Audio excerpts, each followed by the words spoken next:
Миллиардер Джонатан Хейл, владелец крупной технологической компании в Денвере, привык считать, что не существует задач, с которыми он не справился бы. Годы успеха сделали его уверенным в своей несокрушимости. Однако перед одной потерей он оказался бессильным.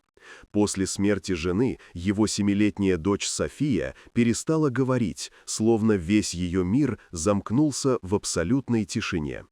Джонатан обращался к ведущим специалистам страны, терапевтам, нейропсихологам, педагогам, но тщетно. Дом наполняли игрушки, оборудование, сменяющиеся одна за другой няни, но София оставалась хрупкой и неподвижной, как стеклянная фигурка. Больше всего ей тяжело давались зимы, когда Денвер погружался в снежные улицы, а Рождество возвращало боль воспоминаний.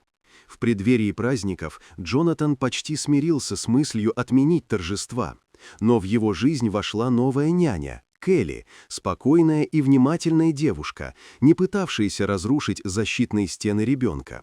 Она просто была рядом. Келли проводила дни в зимнем саду дома, наполняя его мягким светом настольных ламп, раскладывая бумагу, игрушки и ткань для поделок. Постепенно София стала приходить к ней, сначала молча сидела возле нее, потом рисовала, затем осторожно принималась за маленькие рождественские украшения.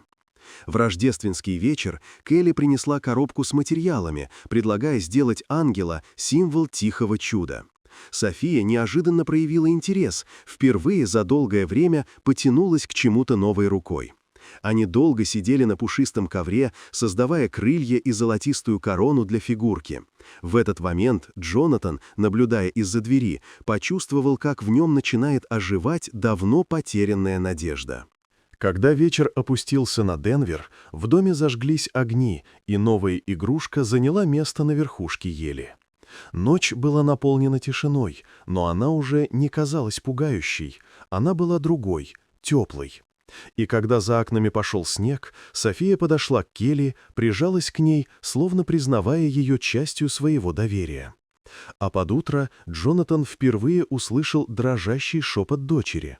Это было всего одно слово, неуверенное, но живое.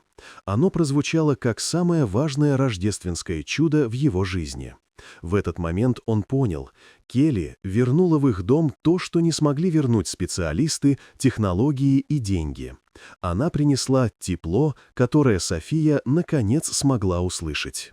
Вот такая удивительная история. Дорогие друзья, напишите в комментариях, откуда вы смотрите это видео. А если вам понравилось видео, поставьте лайк, а также подписывайтесь на канал, впереди еще много интересного.